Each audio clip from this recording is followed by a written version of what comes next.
Hello बच्चों, let's read the question. Incorrect statement is option A. Primary transcript can directly enter in translation process without any processing or maturation. Option B. The product of structural gene may not involve in splicing. Option C. A failure in cell division after DNA replication results in polyploidy, that is chromosomal anomaly. And option D. Utilization of last tryptophan molecule in TRP operon. अभी हम discuss करेंगे gene expressions और chromosomal anomalies के बारे में. So the key concept will be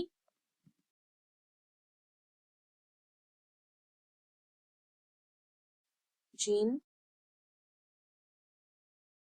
expression and chromosomal anomalies. Gene expression में transcription और translation का प्रोसेस होता है.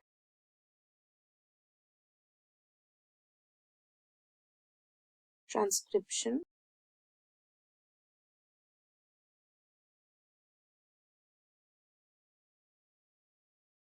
ट्रांसलेशन. और chromosomal anomalies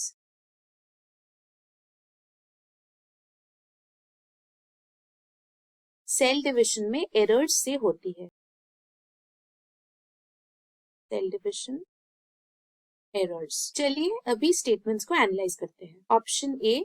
primary transcript can directly enter in translation process without any processing और मैच्योरेशन. यूकेरियोट्स में primary transcript यानी pre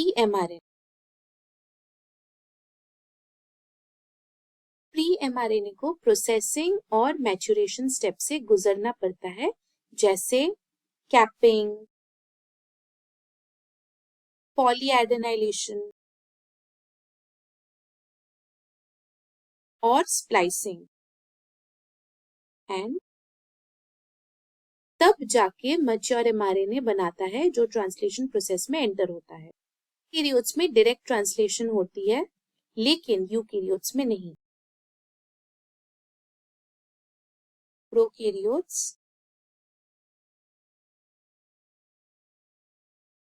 direct translation, eukaryotes.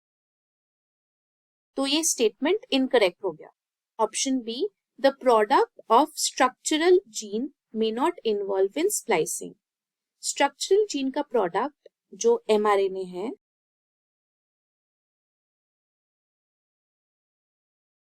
Structural gene product mRNA splicing में डायरेक्टली इन्वॉल्व नहीं होती. No direct involvement in splicing, बल्कि pre mRNA splicing से गुजरता है. Rather pre mRNA splicing. तो ये स्टेटमेंट करेक्ट हो गया. Option C. A failure in cell division after DNA replication results into polyploidy और क्रोमोसोमल एनोमली. अगर सेल डिविजन डीएनए रेप्लिकेशन के बाद डीएनए रेप्लिकेशन फेल हो जाती है, तो क्रोमोसोम्स का सेट मल्टीपल टाइम्स हो सकता है, जिससे पॉलीप्लॉइडी होती है. Set of chromosomes multiply resulting in polyploidy. तो ये स्टेटमेंट भी करेक्ट हो गया. And last option. Utilisation of last tryptophan molecule in TRP operon.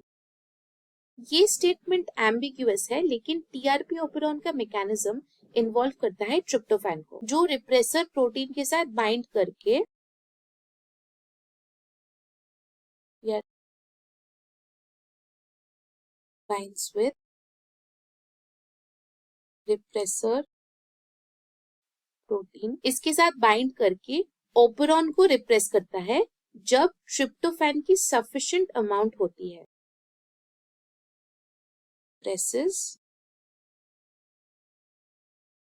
fan when in